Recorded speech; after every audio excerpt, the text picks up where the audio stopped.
¿Por qué hay personas que no pueden dormir? Hoy en Saludable con Arito Quieta Pimentel de RCN Radio nos acompaña el doctor Julio César Castellanos, exdirector del Hospital Universitario San Ignacio y miembro del grupo de sueño de este hospital.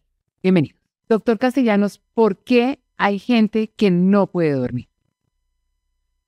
Los trastornos de sueño son muy frecuentes, tanto que en Colombia una investigación reciente mostró que una de las causas más graves de falta de dormir se llama la apnea del sueño. En los mayores de 50 años es el 26% la prevalencia. ¿Esto qué quiere decir?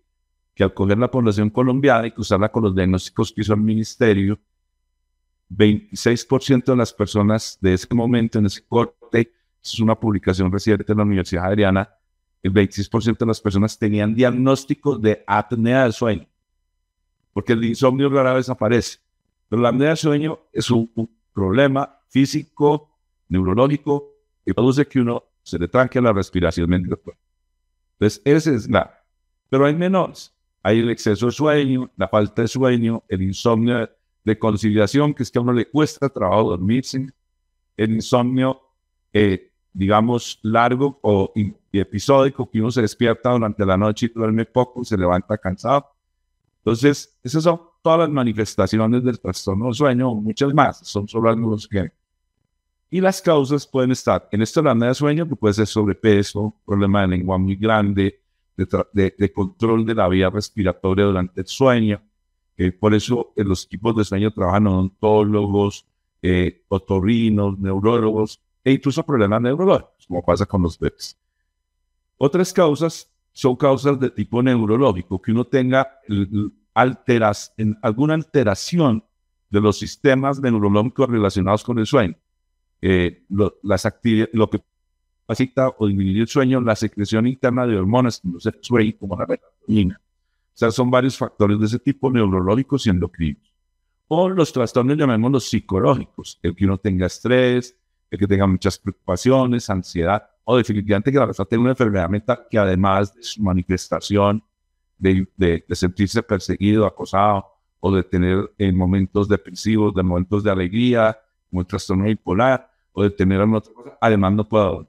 Entonces, son muchísimas las causas de sueño, por eso lo primero es intervenir y buscar cuál es la causa para poder ayudar bien a las personas. Entonces, digamos, hay dos tipos de apnea de sueño. Los del inicio de la vida, la de los bebés, porque tienen inmadurez neurológica y respiratoria. Recuerden que una de las causas de lo que se llama muerte súbita al recién nacido es una apnea, que se produce por una serie de temas que tienen mucha relación hereditaria, y hay familias que tú recuerdas que sale que, oiga, han perdido uno o dos hijos muy pequeñitos. Entonces, por eso hay toda una serie de recomendaciones de los bebés cuando nacen sobre qué posición deben dormir y cómo deben dormir. En los adultos, en estos mayores de 50 años, que este estudio que acaba de ser publicado muestra, unas tienen que ver con el sobrepeso, es la más frecuente. Incluso el estudio organiza, porque como esto lo que se hizo fue coger toda la estadística de los RIPS, o sea, todas las del ministerio, no se hizo un estudio como hemos hecho en otros casos, por eso les voy a contar más detalles, y lo que encontraron es que lo que encontraban era obesidad relacionada, hipertensión y diabetes. Entonces, esas tres, obesidad, hipertensión y diabetes, relacionadas con la apnea. Sí sabemos que es causa es la obesidad, porque la hipertensión puede ser consecuencia de la apnea de sueño. Cuando uno no duerme bien y hace este paro respiratorio durante el sueño, la parte del corazón derecho, que es el que se relaciona con el pulmón, empieza a subir la presión. Entonces, una consecuencia de la apnea de sueño es la hipertensión, como otras enfermedades cardiovasculares y otras cosas que vamos a hablar más adelante. Entonces, no se sabe cuál es causa y consecuencia, pero lo que sí sabemos es que cuando una persona tiene sobrepeso, va a ser apnea de sueño en mayor grado o menor grado, de acuerdo al sobrepeso que tiene. Segundo, si esta persona con sobrepeso está viviendo en Bogotá, tiene más riesgo de hacer apnea de sueño. En una de las investigaciones que hicimos, el mismo paciente, que además era paciente mío, el consultorio, me dijo, oiga, venga, ustedes están haciendo investigación. Sí, le conté. Y él estaba viajando porque asesoraba a varias organizaciones. Entonces le hicimos polisomnograma, que es el estudio de poner a la persona a dormir y conectarles unos electrodos al cerebro, al corazón, y medir y unas cámaras y medir la actividad. Ahí lo hicimos en Santa Marta, en Bucaramanga y en Bogotá. En Bogotá tenía una apnea de sueño. En Bucaramanga fue mínima y en Santa Marta no hizo apnea durante el sueño. Lo que quiere decir que si uno tiene un factor de riesgo como el sobrepeso, la menor presión atmosférica, la gente piensa que hay menos aire en Bogotá que en la costa. No, en la cantidad de aire es el mismo, pero la presión atmosférica sí es distinta. En Bogotá la presión atmosférica está alrededor de 560 milímetros de mercurio y en la costa 760. Esa presión, que es la cantidad de aire que hay encima, me ayuda a entrar en el oxígeno. Si se disminuye esa presión por vivir más altura, entonces va a ser más difícil respirar. Y si tengo la obesidad, voy a tener problemas de sueño. En otras personas es porque tienen debilidades del paladar o una lengua muy gruesa y durante el sueño la lengua se va hacia atrás.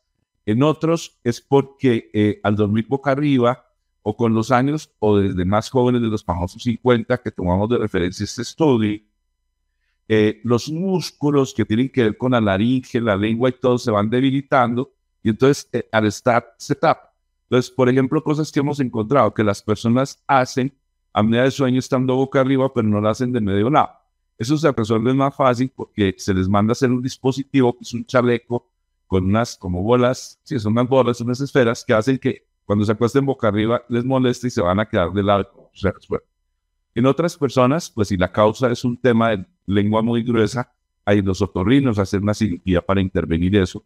Los odontólogos, cuando encuentran, pues el grupo es interdisciplinario, en el grupo de sueño pues estamos, hay personas epidemiólogas, hay odontólogos, hay la doctora Patricia Hidalgo, que es la jefe de la clínica de sueño del Hospital San Ignacio, está la doctora Liliana Otero de odontología, que es la jefe de investigaciones, o la jefe del grupo de investigación de ella, y todos trabajamos el equipo, hay un otorrino, hay neurólogos, y todos para buscar porque ese diagnóstico de que uno hace paros respiratorios, hay que, una vez hecho el estudio nos muestra qué es. Si es un problema de solo postural, como lo que les contaba de las bolitas en el chaleco, si es un problema neurológico que no está controlando bien, si es un problema de obstrucción de la vía aérea, o si definitivamente, pues si es sobrepeso, también se puede ayudar, o si definitivamente hay que hacer un tratamiento que no todas las personas toleran, que se llama que le coloquen a uno un CPAP.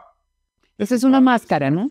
La máscara. Es una máscara que está conectada a una máquina que cuando siente que uno hace paro respiratorio, se prende y le mete aire al pulmón. Lo que pasa es que no todo el mundo lo tolera. Incluso en una buena clínica de sueño, lo que no es que se le manda a la persona el CPAP y vaya, póngase, o el BiPAP, que es una técnica similar, sino que se lleva otra vez a un estudio de sueño y se le pone el aparato, que es lo que se llama la titulación. Porque hay personas que les sirve, otras no les sirve. Y hay personas que no lo toleran, no pueden dormir. Y entonces hay que alternativas. O sea, el tema de la apnea de sueño, que es de lo más frecuente, lo más complejo, tiene todos estos tratamientos, pero al final toca hacerlo adecuado a cada paciente. Doctor Castellanos, mucha gente pues no resiste el CPAP, tampoco, digamos, se da cuenta que tiene apnea, sino simplemente la primera vez que le da por angustia. ¿Qué tiene que hacer esa persona a la primera de cambio que le dé una apnea, sea la edad que sea? Lo primero es consultar al médico y decir y ser muy claro qué es lo que le está pasando. Como decía antes, cuando todo médico, digamos general o médico, hacemos una buena historia clínica, preguntamos qué tal está durmiendo la persona. Entonces empecé por hablar de la apnea de sueño, porque es quizás lo más crítico, aunque trastornos de sueño y más de los cuales vamos a comentar ahora. Entonces, ¿qué pasa? Si la persona le dicen que la esposa, la pareja o la persona con la que esté durmiendo en la misma, que le ha llamado la atención que ronca mucho y que se queda como un tiempo en que deja de respirar y luego vuelve a arrancar, que hay apneas de sueño en que la persona no alcanza a sentirlas y a despertarse, pero sí ocurre. Esa es un motivo de consulta. O el otro es cuando la persona realmente dice, es que me despierto y cada vez me cuesta más trabajo dormir porque cuando estoy durmiendo me siento ahogado. Siento que se me para la respiración y me despierto angustiado. Porque esa ya es la apnea más severa que compromete tanto a la persona que la despierta. Claro, es como si lo estuvieran ahogando, no se despierta. Entonces, con cualquiera de esos dos signos hay que consultar al médico. El médico hará unas evaluaciones sobre higiene de sueño, tristemente esto depende de la calidad del profesional. ¿Y por qué digo tristemente? Porque deberíamos tener todos el mismo entrenamiento, pero de acuerdo al entrenamiento y conocimiento que tenga el profesional de salud sobre trastornos de sueño. Entonces uno investiga cómo duerme, si es de para arriba, para abajo, de lado, cuántas horas duerme en el día, en la noche, cómo pasa el día, si el sueño es reparado, etc. Y con esa base, si es francamente una apnea, pues se envía a una valoración de la clínica del sueño. Casi todas las entidades ya de EPS y IPS tienen. Y esa clínica del sueño lo que hace es que lo valore también el médico, puede entrar a la clínica del sueño y lo ordena, que se llama polisomnografía. Entonces, si no se lo ordenan, pues es un problema, porque realmente lo único que nos ayuda a hacer el diagnóstico es el polisomnograma, que como comenté antes, es un estudio donde uno duerme pues ya hay polisomnogramas hechos en casa o en laboratorio sueño, se le ponen los electrodos al cerebro, unos electrodos al corazón, se filma y un control de la respiración, saturación, presión arterial, etcétera, y la persona se pone a dormir y durante el sueño se monitoriza. Y de acuerdo a lo que salga, se definen los siguientes pasos. Doctor Castellanos, esto es referente a la apnea, pero digamos hay mucha gente que le cuesta dormir y se automedica, porque relaciona esa falta de sueño con el estrés y de pronto no es eso, tal como nos está explicando usted, puede ser otras consecuencias médicas más severas. ¿Qué pasa cuando una persona no puede dormir y empieza a automedicarse? Buenísima la pregunta, porque tenemos los dos extremos donde los pacientes van a consulta, que ya se ha automedicado, pero sucede que hay medicamentos para inducir sueño. Por ejemplo, si un paciente tiene apnea de sueño y toma algún medicamento autoformulado sin que esté bien recetado, hay medicamentos que incrementan la apnea de sueño. O sea, hay medicamentos que producen más trastorno del sueño. Hay varios medicamentos que disminuyen el sueño y otros que inducen el sueño. Entonces, el autoformularse definitivamente no. Son muy conocidas y familiarizadas las goticas de los laboratorios, o lo que llamamos en OTC, o sea, venta de escritorio, venta libre, las gotas de valeriana, de una cosa que se llama sueño, eso tienen varios nombres, y eso ayuda a dormir. Digamos que uno le dice a las personas, tomen eso no es tan grave, lo que son estas componentes de venta libre de medicina alternativa. Cuando ya deja de ser venta libre, porque para sueño hay montones no montones, pero hay toda una escala de medicamentos, donde de acuerdo cada médico empieza a usar ciertos al comienzo, luego otros hasta que ajustan al paciente. Entonces, esos medicamentos hay que saber muy bien las indicaciones, las contraindicaciones y los efectos secundarios. Pero por el otro lado no tiene el extremo el paciente que definitivamente para dormir necesita medicación. Y dice que no se la toma porque se va a volver adicto. Y a veces uno lucha más en la consulta con este segundo grupo de pacientes que con los primeros. Los que no se quieren tomar el medicamento. Claro, que los primeros ya se están tomando algo y si uno les explica bien, van a cambiar o van a ajustar, pero va a ser mucho más fácil medicarse, si lo necesita. El problema es cuando no necesita medicación y uno trata de quitar el medicamento. Pero el mayor problema que tenemos es que ellos que necesitan el medicamento dicen que no se lo toman por el temor a la adicción. ¿Cuál es la situación? El sueño, todo nuestro organismo descansa y uno descansa en relajación. Pero el cerebro, que es el órgano más importante y el que más consume oxígeno en el organismo, entonces, así uno ve mucho ejercicio, nunca un músculo va a consumir la cantidad de oxígeno que consume el cerebro. Entonces, el cerebro durante el sueño no está en absoluto reposo. Por eso uno sueña. O sea, no solo duerme, sino sueña. Y el sueño arranca con que uno empieza a dormirse suavecito, luego más profundo, y en la fase más profunda es cuando uno sueña. Entonces, el cerebro entra en un juego que puede ser tremendamente grato o pesadillas, o sea, muy grato. A veces son no son sueños sino pesadillas, doctor. Sí, pero eso es un recreo del cerebro. Entonces, miren, mientras todo el organismo descansa en relajación, el cerebro descansa en acción. O sea, con el sueño profundo, que es lo que se llama el REM, porque, o en español, ya les explico qué quiere decir, porque cuando se empezó a estudiar el sueño, el dormir y el sueño, se encontró que durante la fase del sueño, o sea, cuando uno está soñando, cuando el cerebro de verdad está descansando, hay movimientos rápidos de los ojos. Entonces, REM es por Rapid Eye Movements y MOR por movimientos oculares rápidos. Y es que cuando uno está dormido, se mueve. Incluso en la fase, y cuando algunas personas hablan dormidos, porque están soñando y están hablando, se les quedó la conexión de ese cerebro que está hiperactivo al lenguaje. Entonces, si uno no tiene sueño profundo, o sea, si uno cuando duerme no sueña, el cerebro no descansa. Si el cerebro no descansa, puede generarse una condición de estrés o depresión, e incluso en el pasado, pues formas de tortura para enloquecer a la gente y hacerla confesar y debilitarla era de privarla de sueño. No dejarla dormir.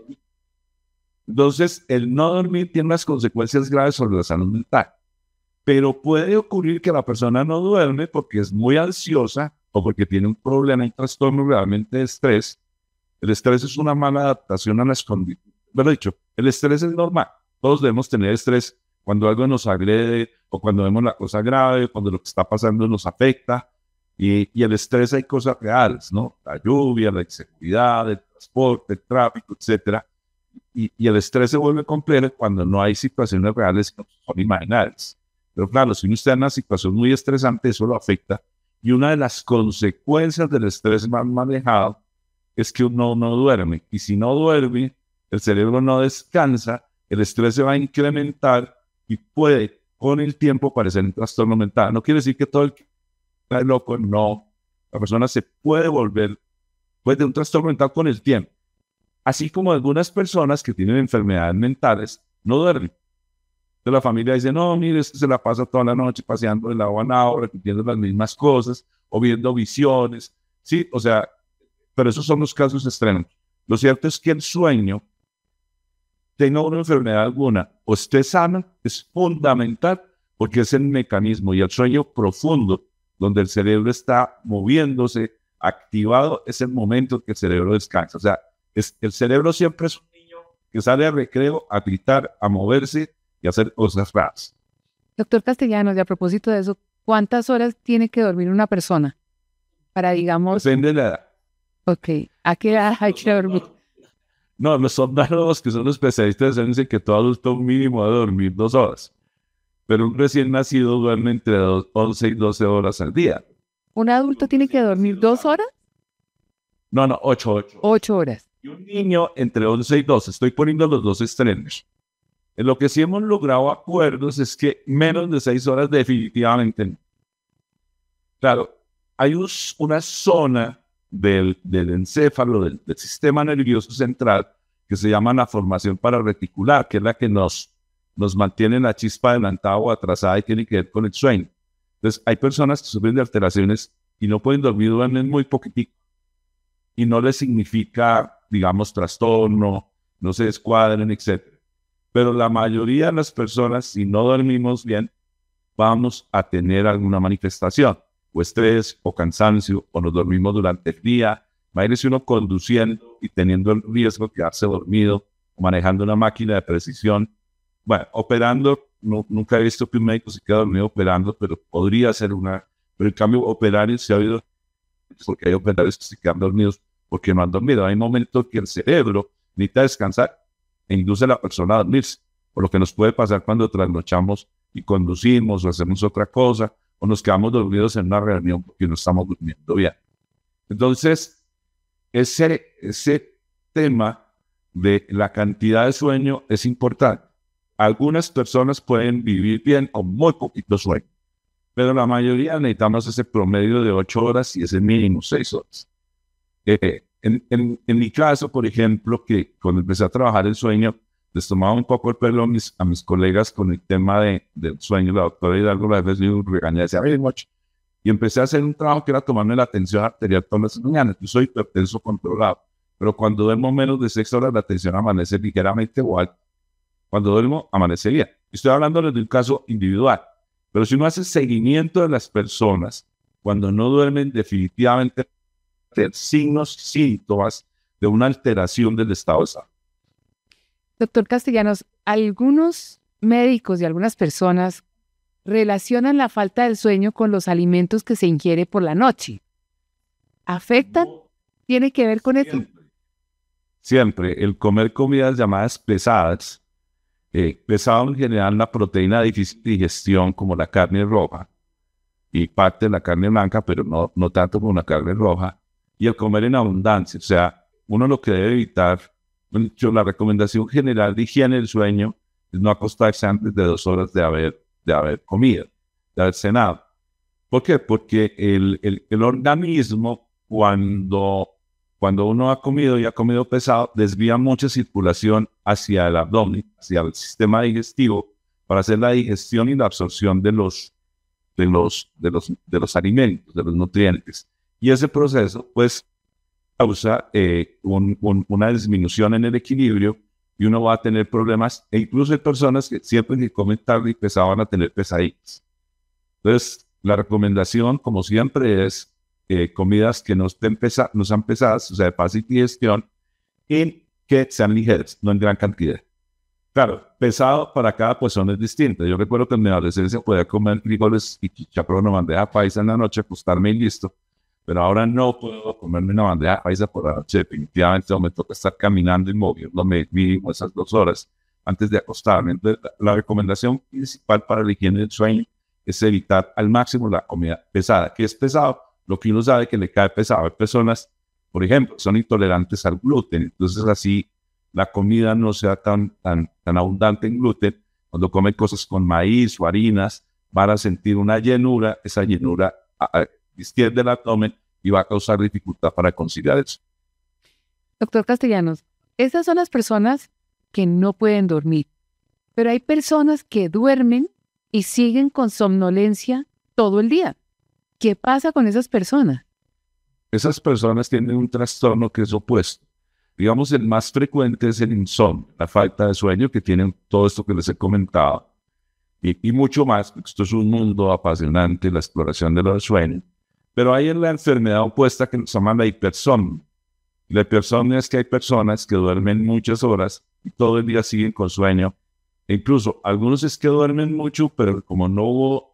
Recuerden que el sueño debe llegar a esa fase profunda, REM, donde... No llegó a la fase profunda. El dormido sueña, no llega a eso. Entonces, así duerma, como no llega a la fase profunda, entonces no va a descansar y va a seguir somnoliento. Esa es una. La otra es que la persona tenga un daño o una lesión de la formación parareticular que les comenté, el cual se regula el sueño. Otros es que tengan enfermedades que se llaman la hipersomnia, y eso lo investigan los neurólogos hasta ubicar la causa. Y en una causa, la más frecuente en Colombia, los casos de hipotiroidismo. Cuando las personas tienen hipotiroidismo y está mal controlado, tienden a dormir mucho y a vivir somnolientas como bajita de energía todo el día. Entonces, cuando uno tiene una persona que tiende a aumentar de peso, que se siente somnolienta, lenta, que se no duerme, en Colombia lo primero que hacemos es preguntarles si está tomando medicación para el tiroides y no hacer un examen de tiroides, porque el hipotiroidismo en Colombia es prevalente y es una de las causas de que las personas tiendan a tener mucha somnolencia.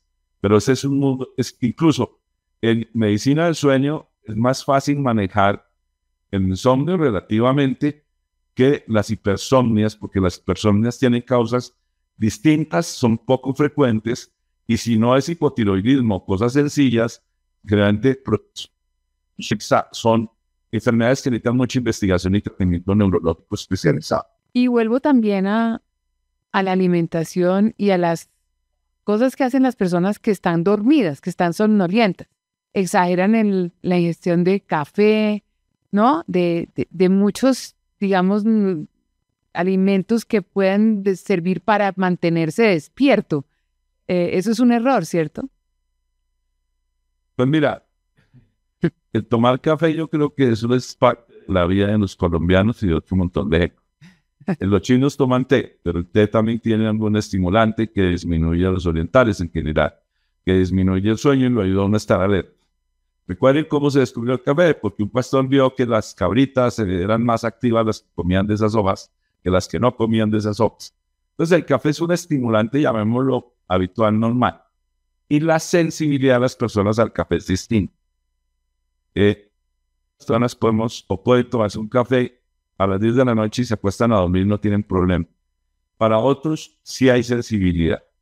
Entonces, por ejemplo, cuando estaba más joven, todavía estoy joven, podía tomar café a cualquier hora y no me tenía problema. Ahora puedo dormir, pero es intranquilo el sueño. Entonces ya sé que tengo que evitar el café después de las 7 de la noche.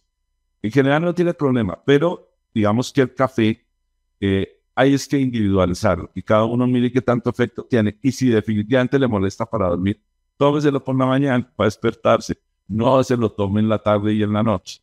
Y uno va graduando. Hay personas que incluso toman café después de las 4 de la tarde y tienen dificultades para modular el sueño, porque son personas muy sensibles a la cafeína, al estimulante que tiene el café.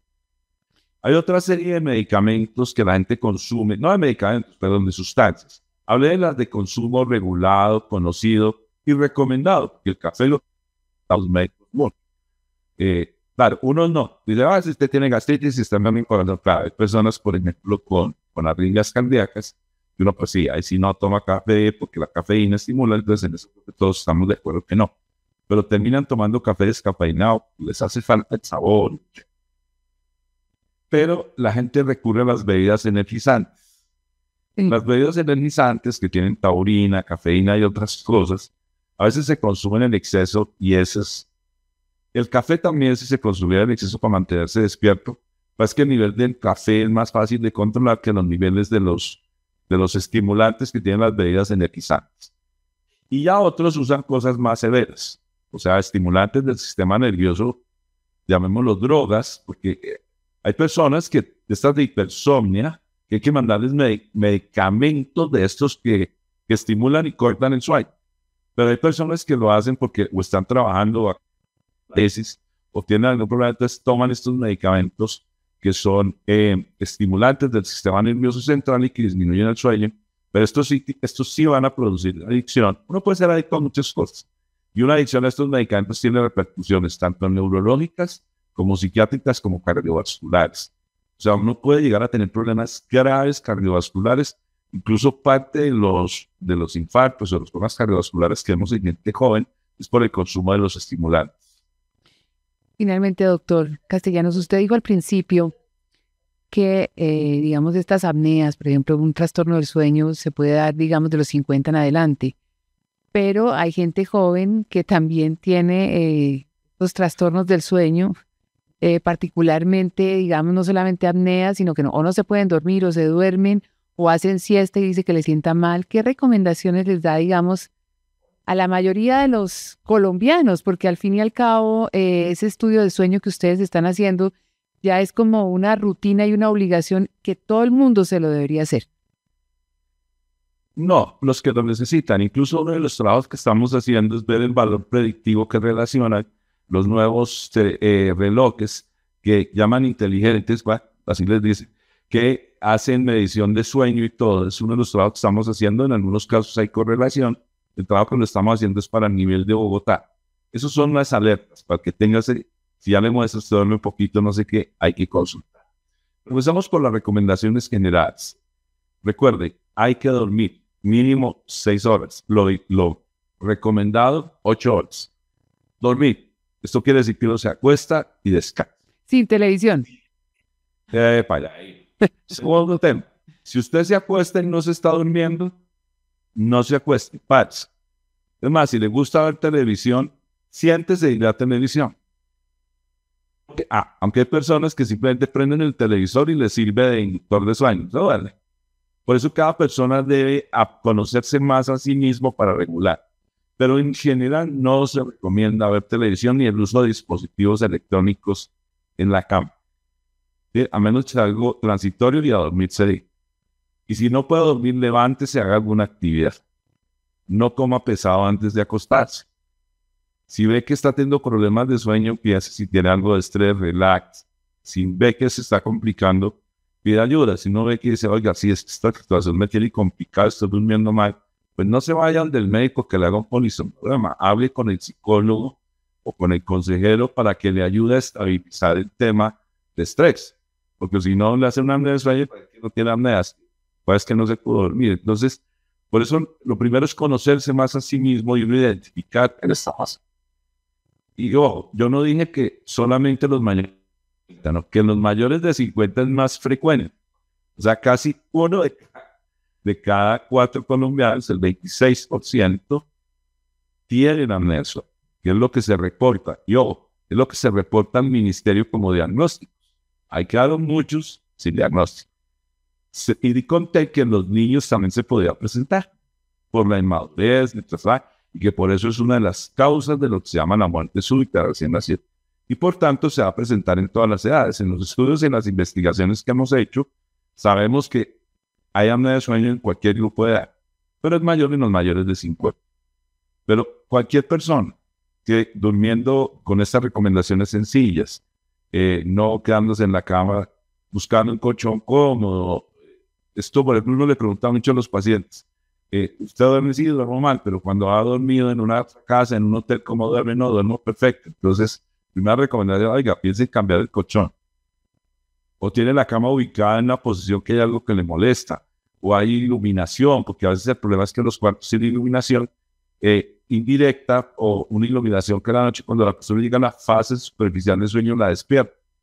Entonces, lo primero es aprender más uno de sus propios hábitos, mantener esas recomendaciones generales, que repito, es no comer pesado, no tomar cafeína después de acostarse, no acostarse a ver televisión, acuéstese a dormir y si no duerme, levántese, haga alguna actividad, un poquito de ejercicio y vuelva a la cama. ¿Sí? Si nota que está durmiendo las 6 horas mínimas o las 8 horas, pero le cuesta trabajo dormirse porque se acuesta muy temprano, pues acuéstese más tarde, es otro tema de la rutina. Si echa estas pequeñas recomendaciones, bueno, si ve que está durmiendo mal y va a la tienda naturista y se compra la valeriana en goticas o algo de esto y le funciona, perfecto. Si no le funciona, y a pesar de mantener esas recomendaciones básicas, higiene del sueño, molesta, vaya a consulta. Porque el trastorno de sueño, si uno no lo atiende a tiempo, se complica. Incluso les cuento una cosa, en la investigación de sueño hemos encontrado que las personas que no duermen, los cromosomas humanos, donde está la genética, tienen unos bracitos que se llaman los telómeros. Y cuando las personas tienen apnea de sueño, hay unos procesos de oxidación y los telómeros se acortan. Y el acortamiento de los telómeros tiene que ver con aumento del envejecimiento, no de la edad, sino del envejecimiento. O sea que a la misma edad uno se ve más frágil, más fregado que los de la misma edad. Ustedes saben que eso existe. O incluso, si yo me olvidé que hacíamos la pregunta del sueño, y es que puede llegar a desencadenar algunos tipos de tumores. O sea, el sueño es súper fundamental. Pues doctor Julio César Castellanos, muchísimas gracias por haber estado aquí en Saludable con Arritoquieta en RCN Radio. Pues muchas gracias, con mucho gusto y a todos a dormir más y mejor, ojalá a las 8 horas diarias.